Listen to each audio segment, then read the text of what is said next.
seguir o lo podemos monitorear mediante la medición del electrocardiograma. Después sería lo que es la vasculatura. La vasculatura me refiero a todos los vasos sanguíneos y aquí están involucrados dos sistemas bien importantes, que es el sistema renina-angiotensina y el sistema nervioso simpático. Ustedes disculpen, de repente se sale la aplicación, como que me saca la aplicación. Vamos a tener estos detalles durante este día. No sé por qué sea, si porque aquí la conexión no está muy bien o por qué. Ajá, pero bueno, ahí va de nuevo. Entonces, en la vasculatura, les comentaba, son dos sistemas que están implícitamente involucrados en la regulación vascular y en el corazón como bomba. El corazón ingenierilmente responde como una bomba tal cual de agua, muchachos. Y aquí, ¿qué es lo que lo regula? Sistema nervioso autónomo, ustedes lo saben, sistema nervioso simpático, parasimpático, sistema renina-angiotensina y por otro lado, la función renal. Permítanme tantito.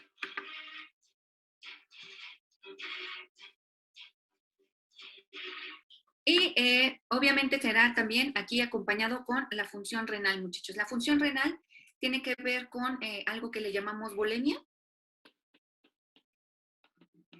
y que es la cantidad de sangre que tiene el organismo. Ajá. No será lo mismo que más o menos en promedio cada uno de nosotros tiene 5 litros de sangre, que almacenemos un poco más de sangre o que perdamos volumen en sangre. ¿Sí? Y esto obviamente lo regulará el riñón. Ajá. Entonces, voy a empezar con el sistema eléctrico del corazón, muchachos. Y atendiendo a esta parte, ¿le puedo cambiar esta diapositiva? Si pueden, vayan tomando screenshots, a lo mejor es un poquito más fácil, ¿no? Ok, entonces me voy a lo que es sistema eléctrico del corazón. El sistema eléctrico, muchachos, tiene que ver con, si yo pudiera dibujar a mi corazón así, yo tengo por aquí, es la vena cava superior, y aquí tengo a la aorta. ¿Qué es lo que nutre de sangre al corazón? La vena cava superior, ¿sí? Y entonces resulta que entre la vena cava superior y la aurícula izquierda existe algo que se llama nodo sinusal. El nodo sinusal es el marcapasos de primer orden del corazón. Eso implica que el nodo sinusal sea el único que genere la despolarización que va a promover la contracción del músculo cardíaco. El nodo sinusal después se va a comunicar con el nodo auriculoventricular, y el nodo auriculoventricular va a ser el marcapasos de segundo orden del corazón. Por último, tenemos a lo que es las fibras de Purkinje,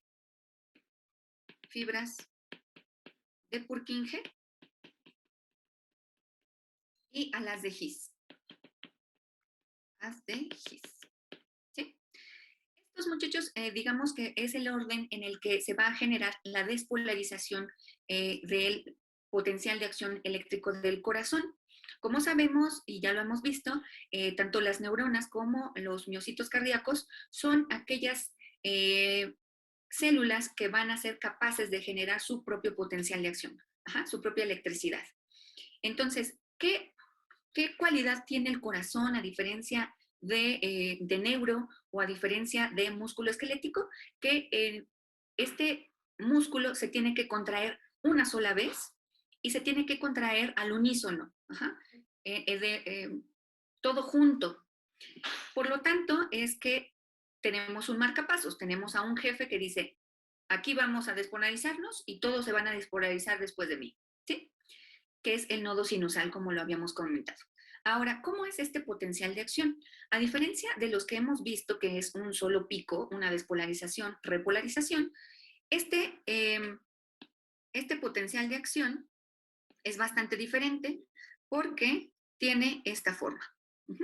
Entonces, va a tener varias fases. Tenemos la fase 0, la fase 1, la fase 2, la fase 3 y la fase 4. ¿Qué es la fase 0, muchachos? ¿Qué nos daba la despolarización en casi todas las fibras que generaban potenciales de acción? ¿La entrada de qué?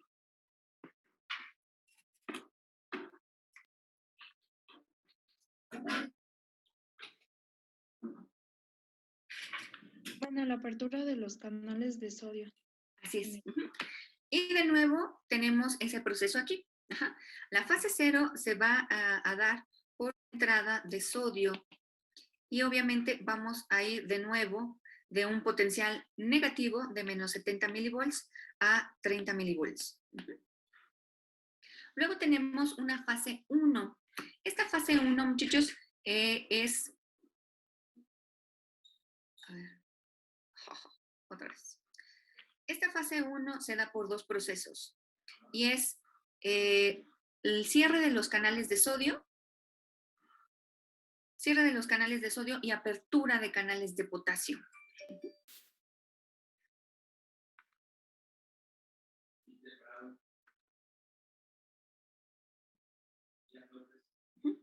Entonces, la fase 1 estará dado por el cierre de canales de sodio,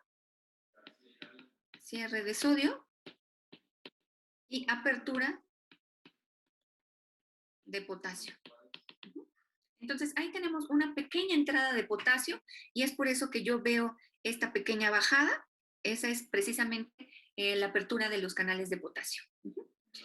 Ahora, tenemos una fase 2. Esta fase 2 se da por una apertura de los canales lentos tipo L de calcio.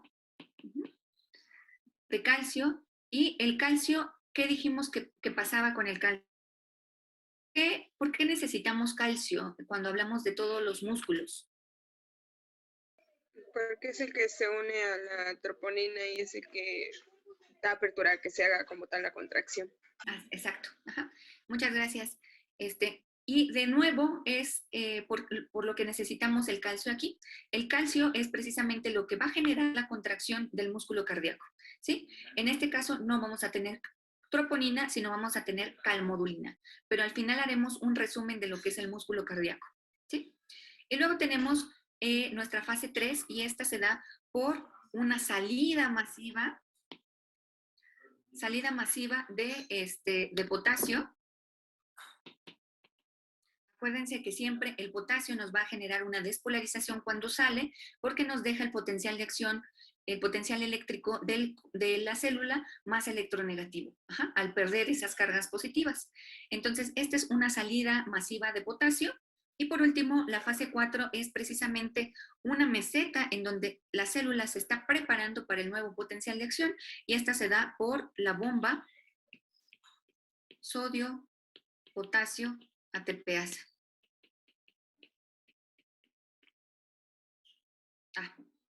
Levantaron la mano. ¿Quién levantó la mano? Sí, yo. Es que dijo que la entrada, la apertura de los canales de calcios eran los L. ¿No hay de los T? ¿Solamente de los L ahí? Sí, no dijo de los L. Estos. Ajá. Dijo L, ¿no? Calcio tipo L. ¿De larga duración? Ajá. Tipo L de larga duración. Ok. ¿Sí? Son como compuertas, muchachos. Resulta que todos los canales tienen tiempos de duración y son así tal cual, imagínense una compuerta, como las puertas eléctricas, algo así. Y entonces cada tipo de canal iónico tendrá un tiempo de apertura y de cierre. Estos canales de calcio tipo L son los más lentos y precisamente por eso es que tenemos aquí una meseta. Ajá. Si se acuerdan, en todos los demás potenciales, nosotros lo que teníamos era esto, ¿no? Era prácticamente un pico, era esto. Pero por eso es que este potencial es tan largo, se alarga. Si nosotros no viéramos un potencial así, nuestro corazón en vez de hacer pum, pum, galoparía como caballo, haría pum, pum, pum, tun, tun, tun, tun, tun, tun, tun, tun, tun, ajá, como el galopar de un caballo. Y es más, cuando se llega a oír así el corazón, muchachos, es que hay arritmias cardíacas y hay que hacer algo. Hay que tomar cartas sobre el asunto. Entonces, tenemos esto y este es el potencial eléctrico del corazón. Ahora, ¿cómo es que nosotros lo podemos medir visualmente desde afuera? Resulta, muchachos, que hay algo que se llama electrocardiograma, el ECG. Y el ECG responde a un fundamento que se le llama triángulo de Einthoven. Entonces voy a formar otra vez mi monito. Y entonces aquí el corazón funge como la bomba y funge como el centro de corriente. Entonces yo voy a tener aquí un triángulo que sigue esta dirección. Centro de corriente, ¿por qué? Porque nosotros tenemos tantos iones en movimiento, muchachos, que entonces por eso es que podemos conducir la electricidad. Entonces, por eso esto se llama triángulo de Einthoven.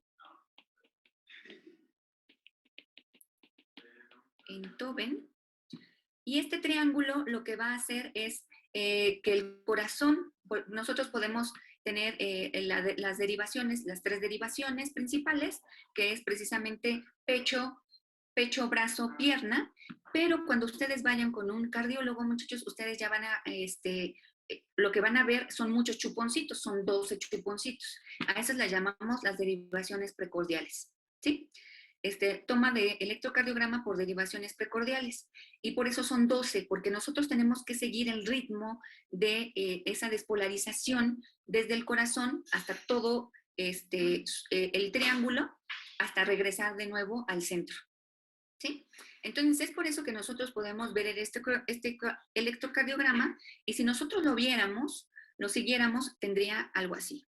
Tenemos la onda P, Q, R, S, T. Ajá. Entonces tenemos onda P, Q, R, S, T. ¿Sí? Ahora, ¿qué nos va a indicar cada onda? La onda P, muchachos, si nosotros viéramos, sería la despolarización de las aurículas, auricular, y luego tenemos este complejo grandote que se llama QRS. Ese nos habla de la despolarización ventricular. Si yo lo pudiera traslapar con el potencial eléctrico del corazón, muchachos, nosotros tendríamos algo más o menos así. Yo tendría, voy a borrar esto. Yo tendría entonces aquí P, y luego Q, R, S, T. Si yo pudiera traslapar el electrocardiograma con el potencial eléctrico del corazón, lo tendría así. QRS es precisamente cuando se da la sístole cardíaca, cuando el corazón se contrae al unísono. Ese es precisamente lo que yo vería precisamente en esta meseta o platú, como le llamamos, de la fase 2 del potencial eléctrico del corazón, ¿sí? Y después tengo una onda T, y esta onda T me habla de la repolarización auricular. Esa es mi onda T. Obviamente, muchachos, yo tengo que ver siempre, sí y solo sí, este trazo en el electrocardiograma.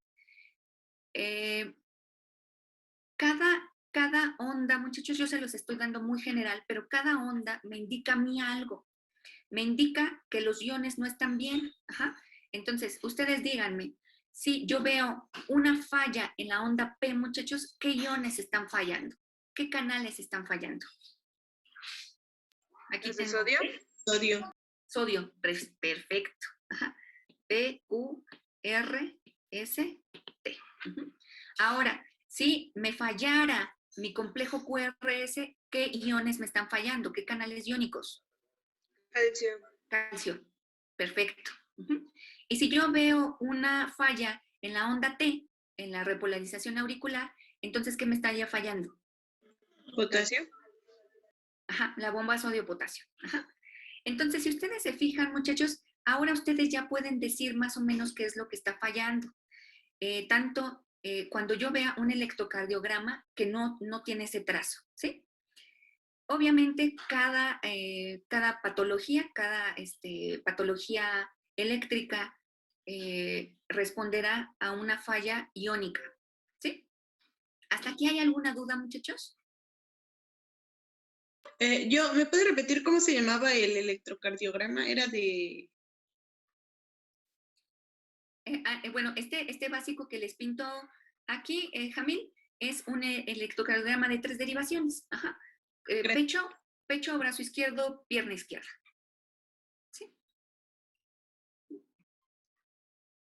Entonces, obviamente, muchachos, cuando ustedes vayan con un cardiólogo y vean, por ejemplo, vamos a poner un trazo supuesto. Ajá. Entonces, imagínense que yo ahora no veo este electrocardiograma, sino que lo veo.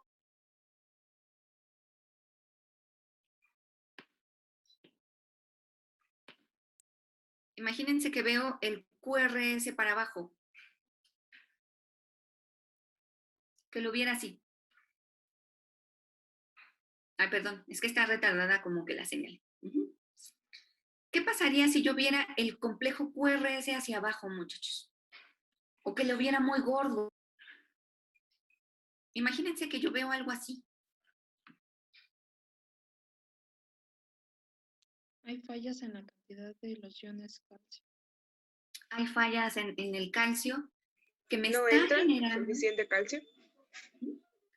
No hay suficiente calcio y aparte, ¿eso en qué termina? Que el ventrículo no se esté dando la sístole adecuadamente, ¿sí? Y obviamente, muchachos, nosotros vemos esa falla muy frecuentemente después, por ejemplo, de un infarto. Ahora, ¿qué pasa si yo viera, a diferencia de eso, muchachos, si viera un electrocardiograma? Voy a pintar un electrocardiograma en tiempo. Ajá, este sería un tiempo normal. Ahora, ¿qué pasaría si yo lo veo así?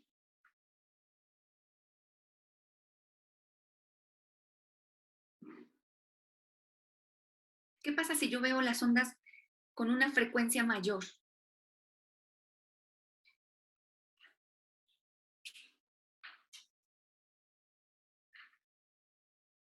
¿Qué nos indicaría, muchachos? ¿Una arritmia? Una arritmia, ajá, exacto, Nacheli.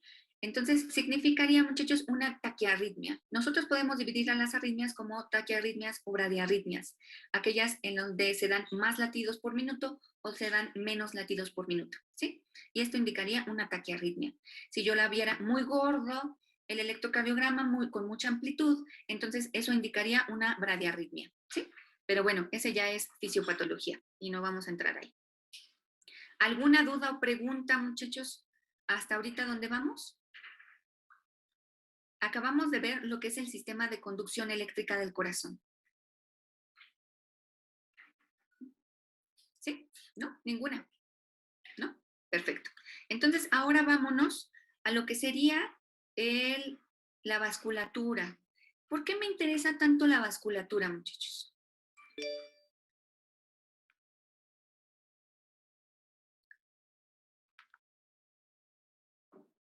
¿Han oído ahí por ahí algo que se llama hipertensión arterial?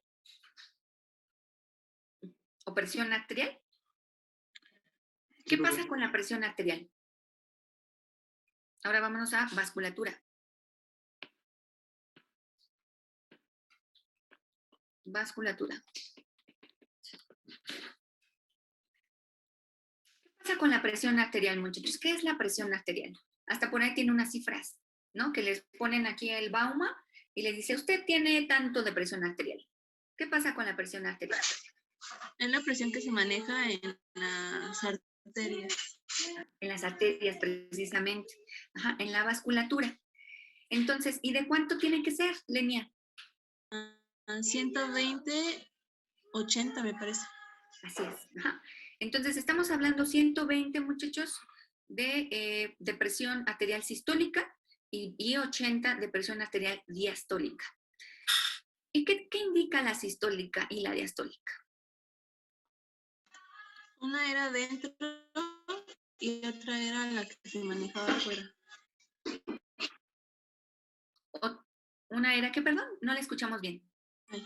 Dentro de la arteria y otra es fuera de ella. ¿Fuera de las arterias? Ah, caray. Eso sí es nuevo. Sería del corazón, ¿no? Ajá. Entonces, nos decía Lenia 120, 80. Ajá. ¿Y estos qué son? Milímetros de mercurio. Ajá, milímetros de Hg.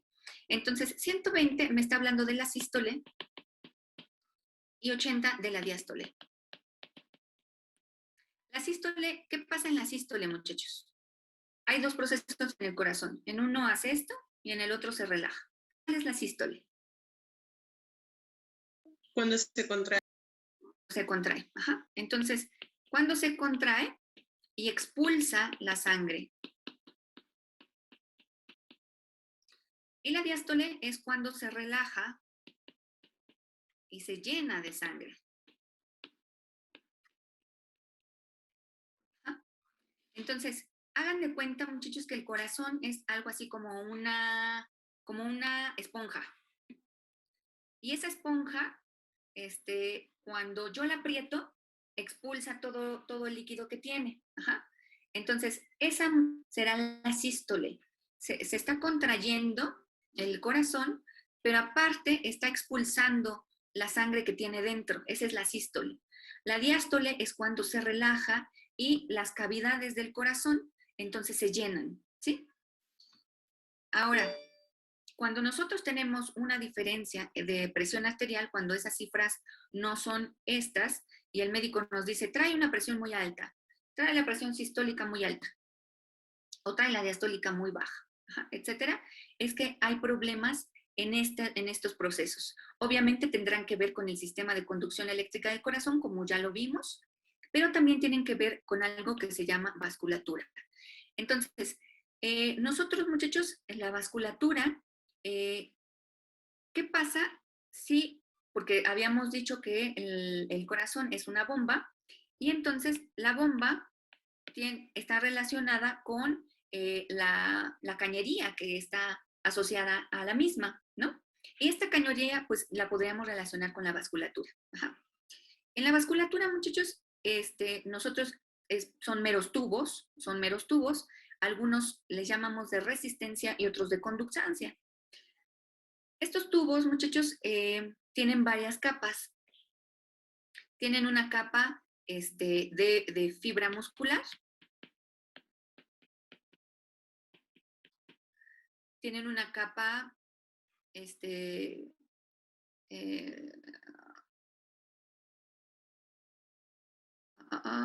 tienen una capa serosa. Y por último, tienen una capa endotelial. Esta capa endotelial, muchachos, es lo que conocemos como endotelio. Y este endotelio vascular se reconoció como un órgano apenas en el año 2002, ¿sí? Apenas, o sea, es muy poquito el tiempo en el que se reconoce como un órgano. Y se reconoce ahora como órgano porque tiene múltiples funciones. Este endotelio tiene la capacidad de vasodilatar,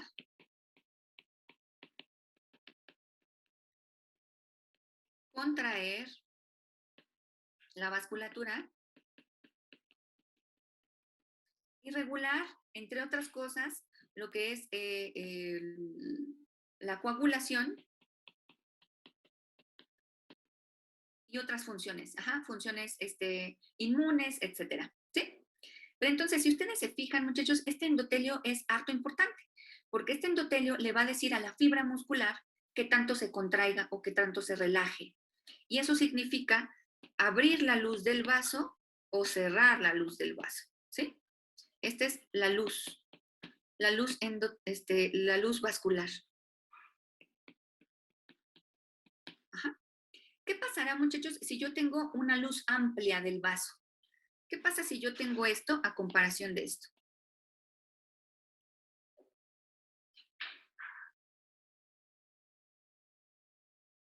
¿En dónde será la presión arterial más baja o más alta? La más alta es cuando está chiquito. Exacto. Ajá. Entonces, aquí yo aumento la presión arterial. Y cuando está abierta la luz del vaso, muchachos, está vasodilatada, disminuye la presión arterial, ¿sí? Entonces, por eso es tan importante la vasculatura. Porque aparte, muchachos, si nosotros viéramos el corazón como bomba, yo aquí sale el callado de la aorta.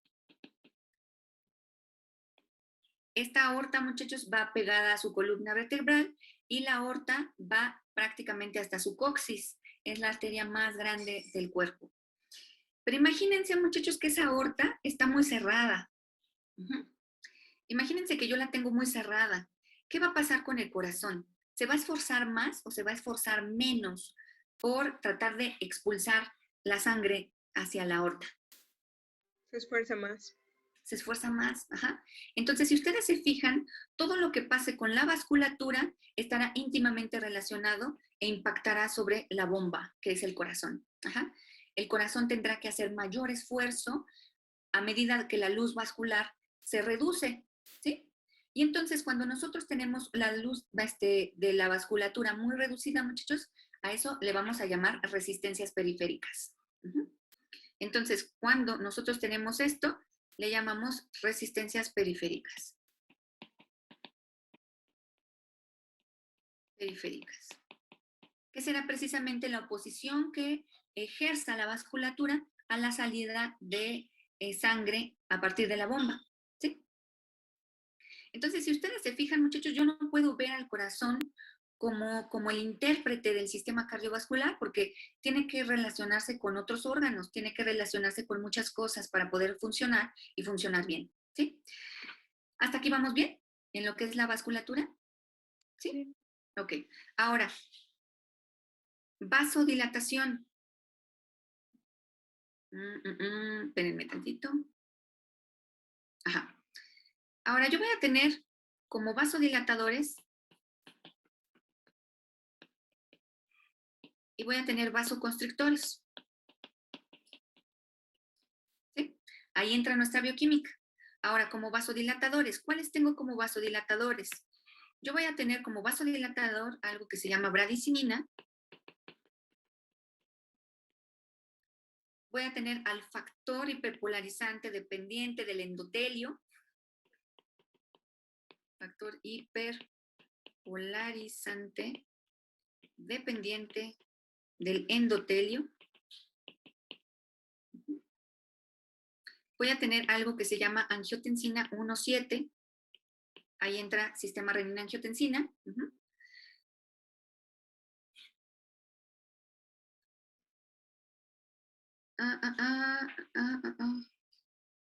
Y obviamente el acoplamiento de la angiotensina 2 con su receptor AT2. Ajá.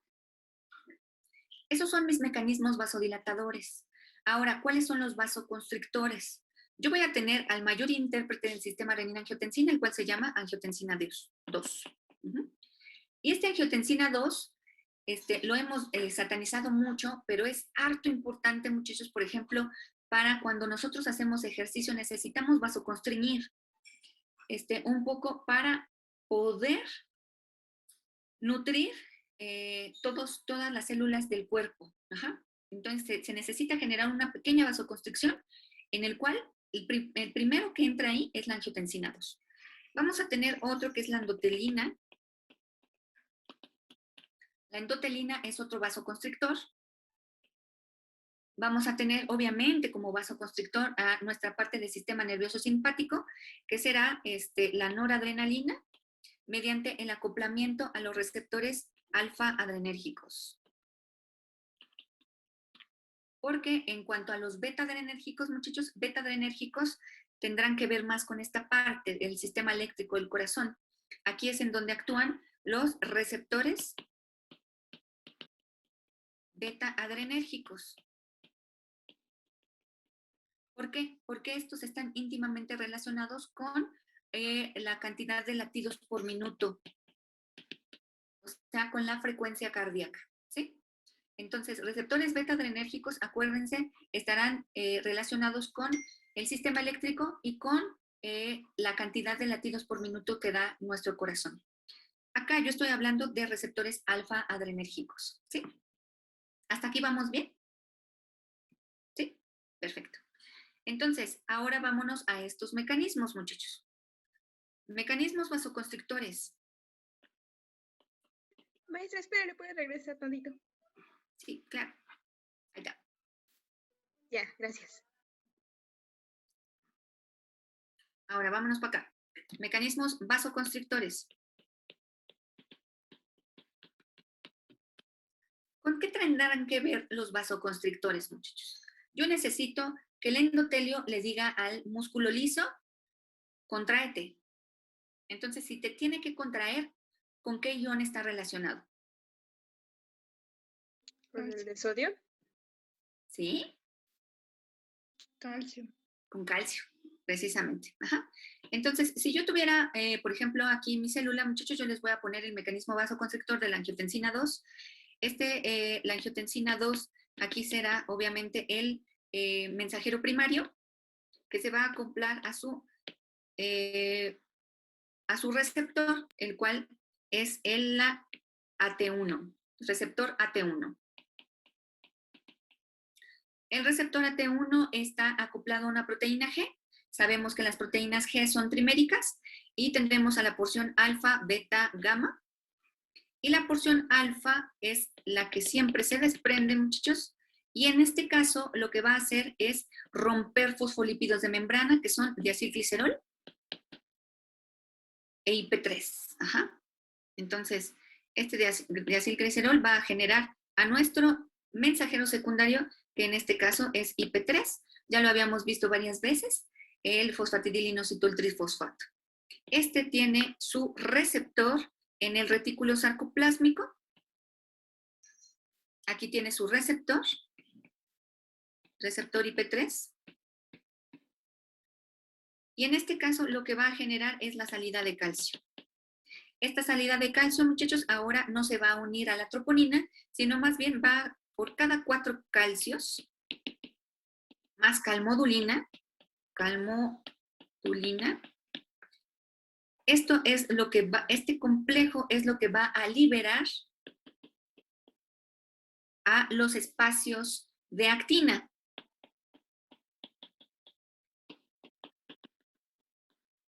Y por ende, ahora sí, liberando los espacios de actina, puedo generar los puentes cruzados entre actina y miosina. Ajá.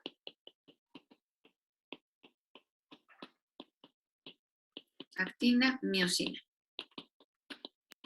Y si ustedes se fijan, se parece al músculo al músculo esquelético. Sin embargo, en este caso, tengo una diferencia muy marcada, que es la existencia de esta molécula que se llama calmodulina.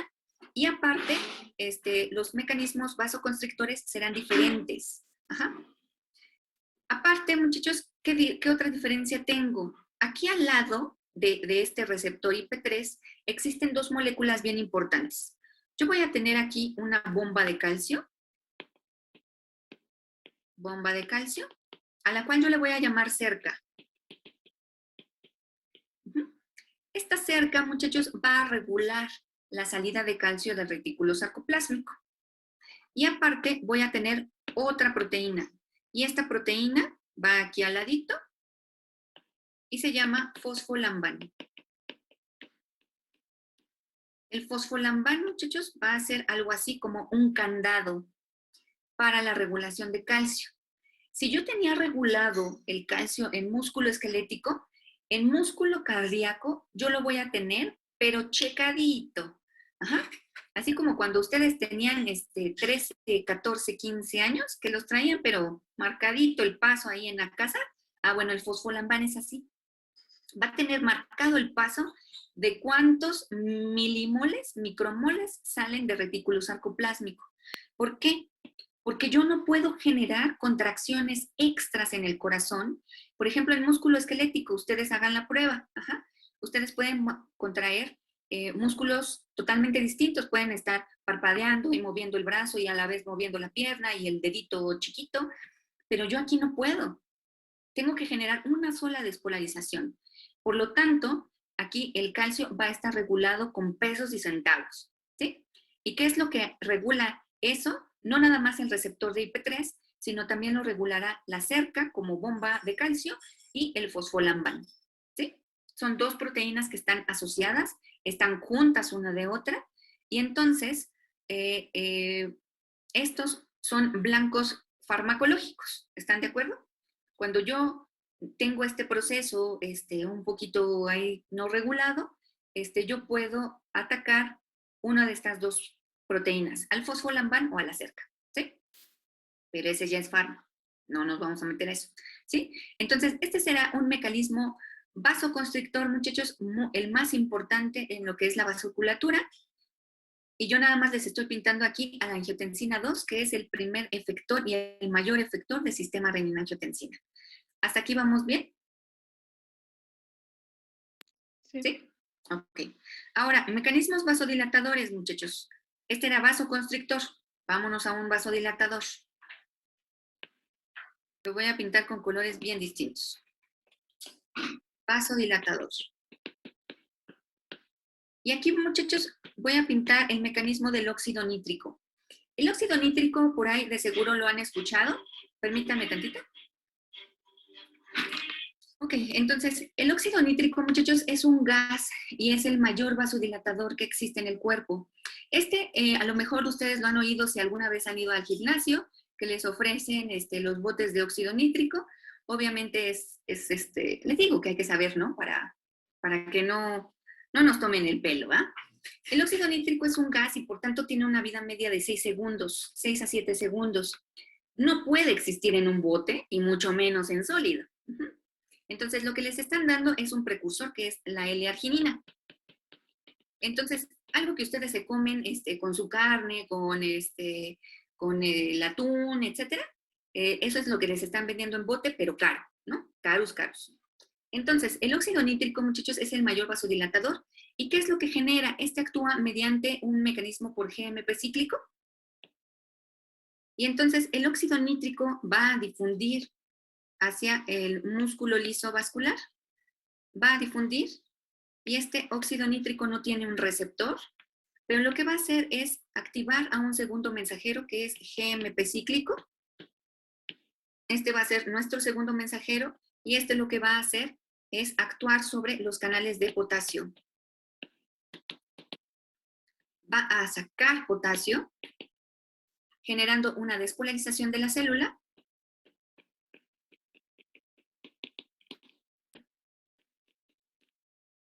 Promoviendo que el músculo liso vascular se dilate. Y esto lo que va a generar es dilatación. ¿Sí? Entonces, si ustedes se fijan, muchachos, en este caso el mecanismo es bastante diferente a lo que hemos visto, pero creo que dentro de los mecanismos que les pinté en un principio, cuando veíamos nuestras vías de señalización básicas, les pinté de óxido nítrico. ¿Sí? Entonces, aquí tenemos lo que es vasoconstrictores, vasodilatadores. Ahora, de esto, muchachos, la vasculatura. Lo que me falta mencionar es el sistema renina-angiotensina. ¿En qué consiste este sistema? Estos son vasodilatadores, vasoconstrictores, y estos, ¿en dónde entran, muchachos? Estos tienen que ver con mecanismos bioquímicos, pero tenemos otra cosa que regula la vasculatura, que es precisamente el sistema renina-angiotensina. El sistema renina-angiotensina, nosotros como seres vivos, lo generamos porque en un principio vivíamos en el mar, bajo del mar, muy a gusto por ahí, y pues obviamente la cantidad de sal y la cantidad de agua era ad libitum, ¿no?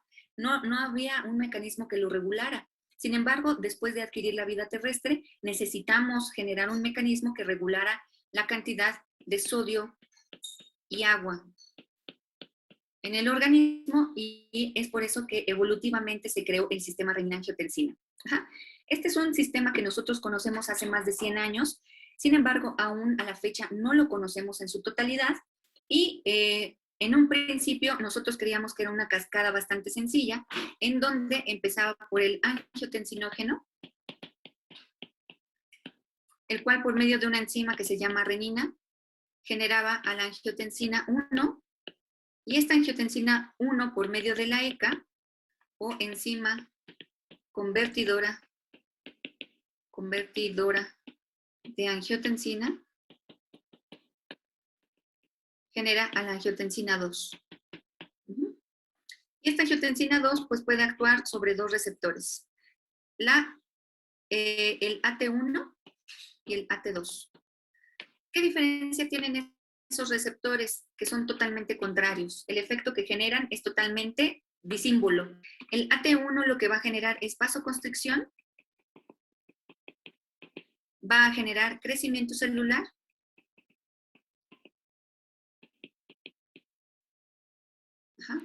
y proliferación celular.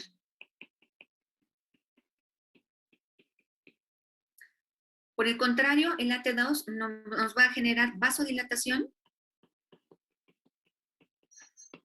y antiproliferación celular.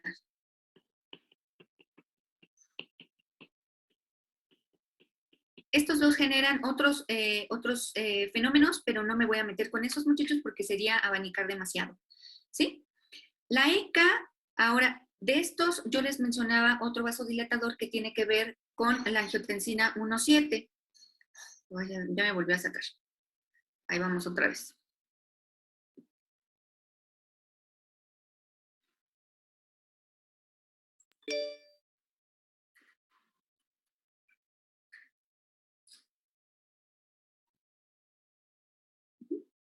Yo les mencionaba la angiotensina 1,7. Eso digamos que es, pues ya ni tan nuevo, ¿no?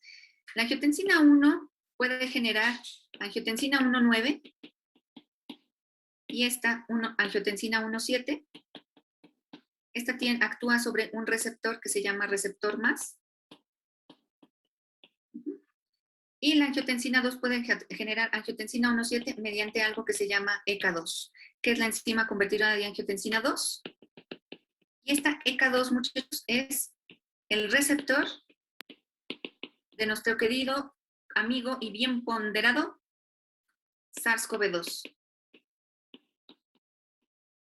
¿Sí? Es el receptor del virus de la COVID. ¿Sí? Entonces, la angiotensina 1,7, muchachos, como veíamos, también es otro vasodilatador.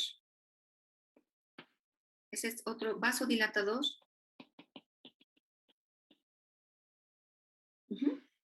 Y entonces, es por eso, muchachos, que el sistema renina-angiotensina es tan importante en el cuerpo. Ahora, ¿dónde tengo este sistema? Lo tengo en absolutamente todos los órganos. Principalmente tengo algunos de sus componentes en mayor cantidad en algunos órganos que en otros. Por ejemplo, a la ECA2 la tengo más en pulmón, a la ECA también. A la ECA2 también genitalmente se encuentra en mayor cantidad. La renina la tengo mucho en riñón, pero aunque yo les diga esto, muchachos, yo los tengo en prácticamente todas mis células. Entonces yo puedo hablar de un sistema renina-angiotensina local, o sea, de cada órgano, o lo puedo llamar un sistema renina-angiotensina general, que es el que va a salir todos estos órganos a torrente sanguíneo. ¿Sí? ¿No los he hecho bolas hasta aquí? ¿No? Entonces, es por esto que este sistema de angiotensina, muchachos, actúa mucho sobre la vasculatura, porque si ustedes se fijan, yo tengo efectores vasodilatadores y tengo efectores vasoconstrictores, como son la angiotensina 2 como vasodilatador y el AT1 como vasoconstrictor, ¿sí? Ahora, ¿cómo es que este sistema renina-angiotensina se va a comunicar con todo lo demás?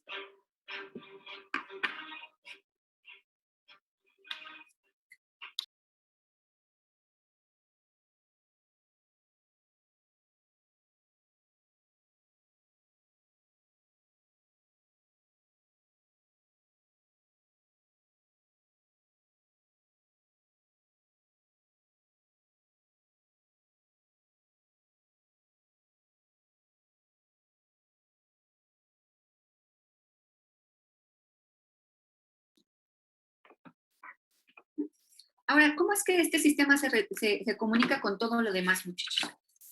Hay otra cosa de la que no hemos hablado, de unos mecanorreceptores, que se llaman varoreceptores.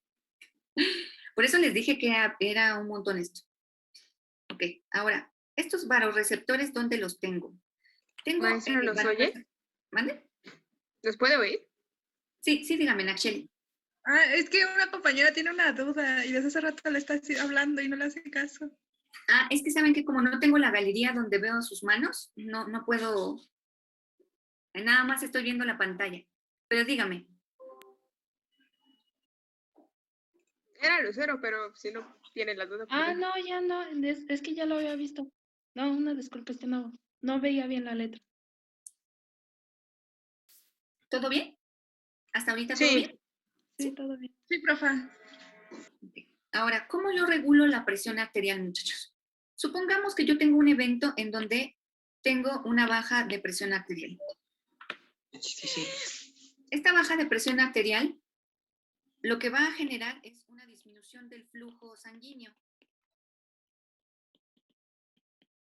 Esta disminución de flujo sanguíneo lo van a sensar algo que se llaman vasoreceptores.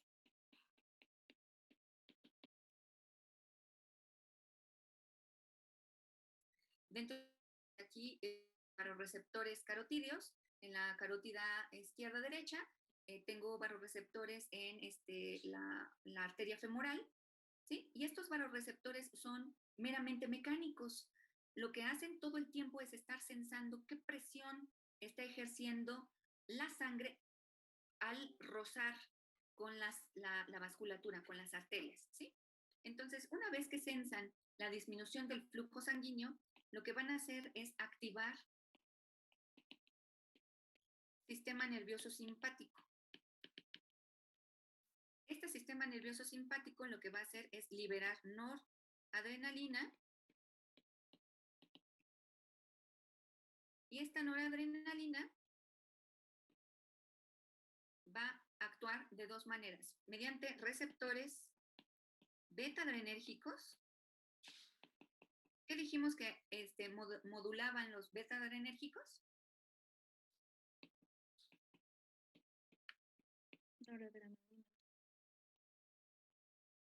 la parte eléctrica, ¿no? La parte eléctrica, ajá, los latidos por minuto. Entonces, estos van a actuar sobre músculo cardíaco y estos sobre músculo liso vascular. Y entonces, estos receptores beta-adrenérgicos van a aumentar el gasto cardíaco y el músculo liso vascular lo que va a aumentar es la contracción de la vasculatura, ¿sí?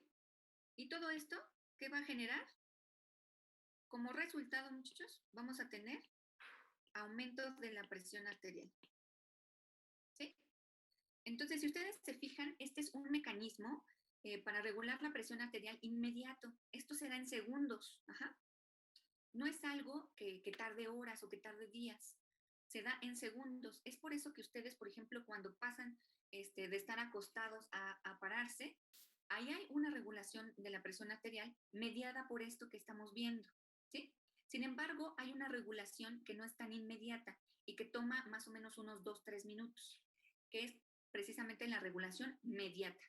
¿Qué pasa con este sistema nervioso simpático? Este se va a comunicar, por otro lado, en paralelo, con los riñones. Y los riñones lo que van a hacer es liberar renina. Liberación de renina. Ajá. Esta renina lo que va a promover es la producción de angiotensina 2. Uh-huh. Y obviamente esto va a actuar sobre la vasculatura, aumentando lo que vimos como resistencias periféricas.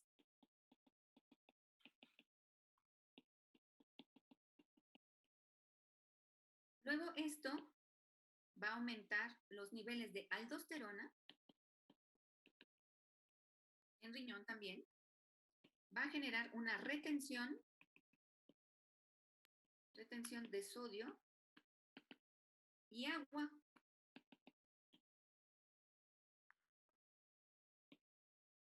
Eso obviamente va a generar un aumento del volumen sanguíneo, promoviendo el aumento de la presión arterial, ¿sí? Entonces, si ustedes se fijan, ahí es en donde entra sistema renina-angiotensina y la comunicación con sistema nervioso simpático. Ajá. Todo el tiempo se está dando esto.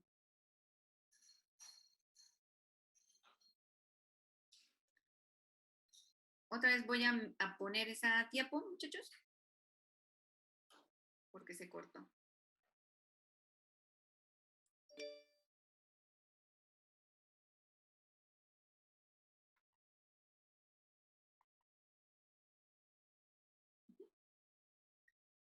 Entonces, si ustedes se fijan, muchachos, no nada más es sistema nervioso simpático, parasimpático lo que me va a estar ayudando. Por un lado van a actuar los receptores beta-adrenérgicos en corazón y por otro lado los alfa-adrenérgicos en la vasculatura. Y todo el tiempo estos van a estar en comunicación para mantener regulada la presión arterial. ¿Sí? Todo esto entra nada más para regular la presión arterial.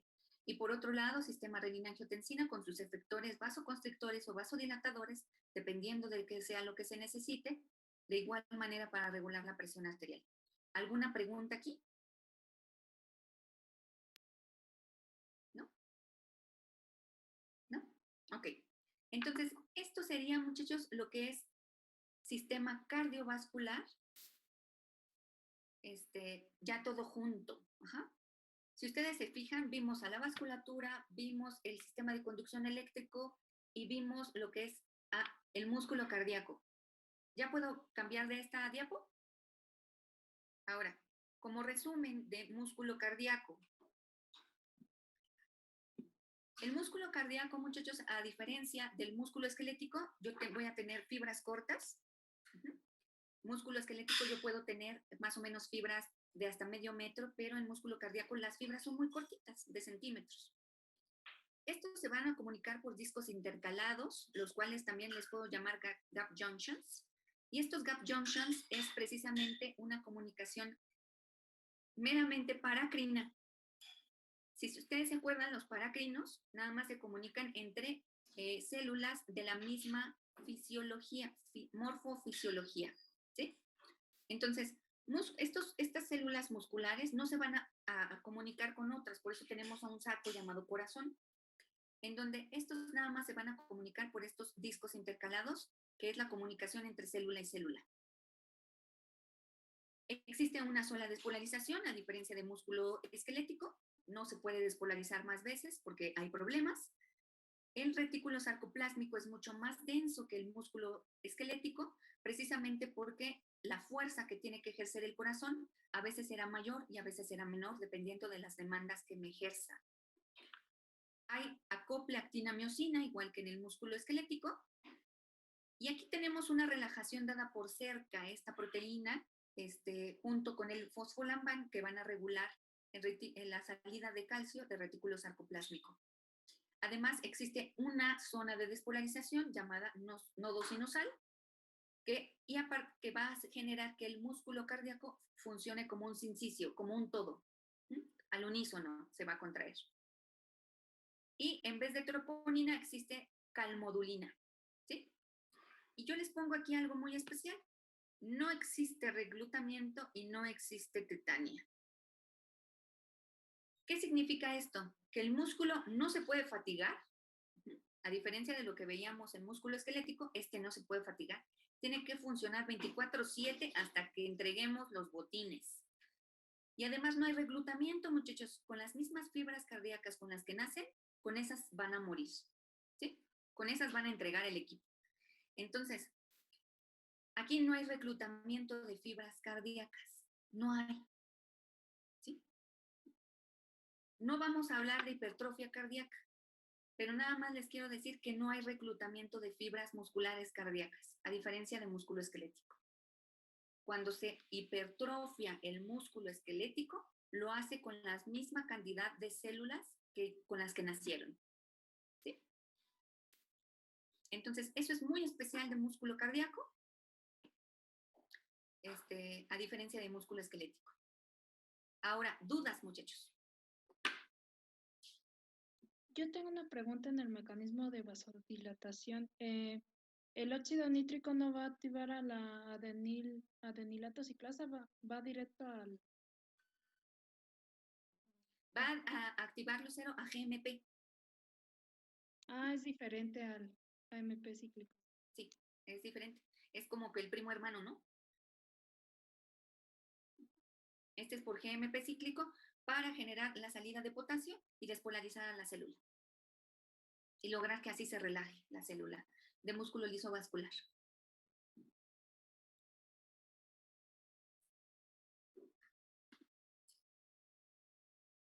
¿Alguna otra duda, muchachos? Otra cosa, ¿las fibras del músculo cardíaco tienen prepotenciales o? Ah, son las que vimos acá. Ah, Perdón, no cambia la diapo. Dejen que cambie.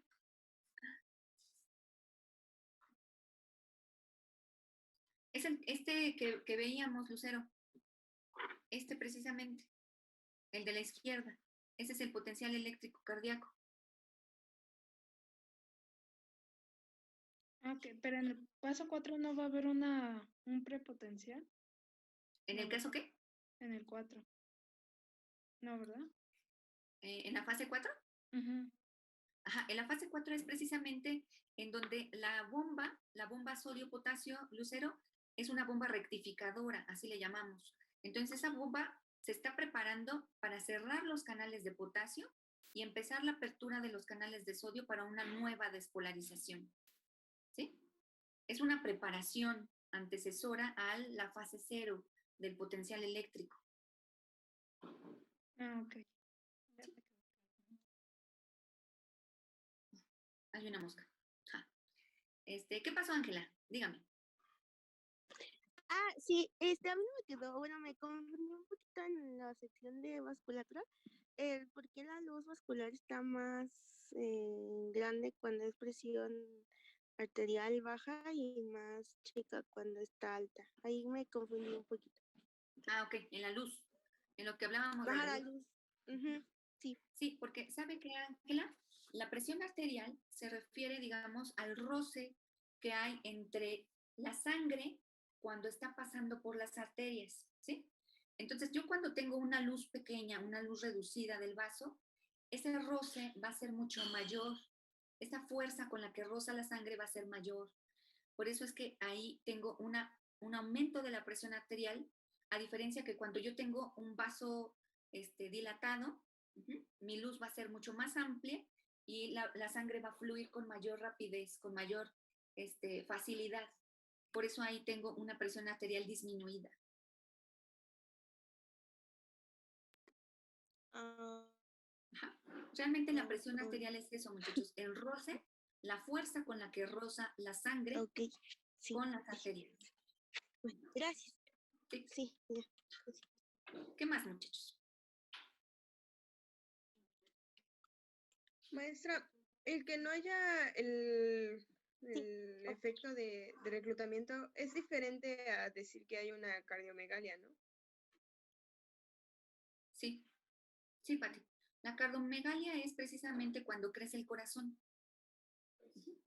Pero crece el corazón no porque haya reclutamiento, sino más bien crece porque todas las células, Pati, haga de cuenta que se expanden.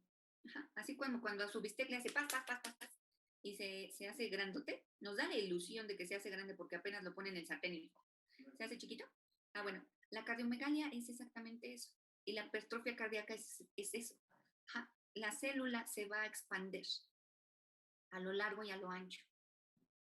¿Sí? Ok. Por eso pareciera que el corazón crece y que creció tamaño, que ganó células, pero nunca ganó células. ¿Qué más, muchachos?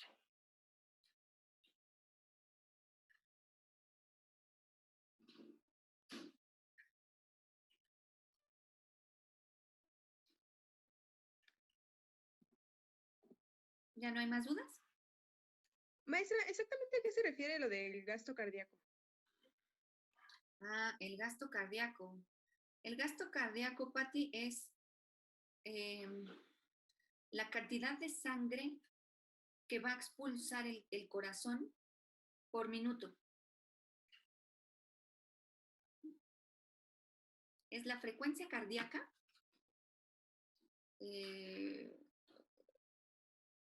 por el volumen eyectado. ¿Sí? O sea, por minuto, ¿cuánto estoy de sangre eyectando? Ese es el gasto cardíaco. Ok, gracias. Muchachos, vimos apenas lo básico de cardio, no me metí a cosas más complicadas, pero bueno, espero que haya quedado haya quedado claro. De todos modos, durante la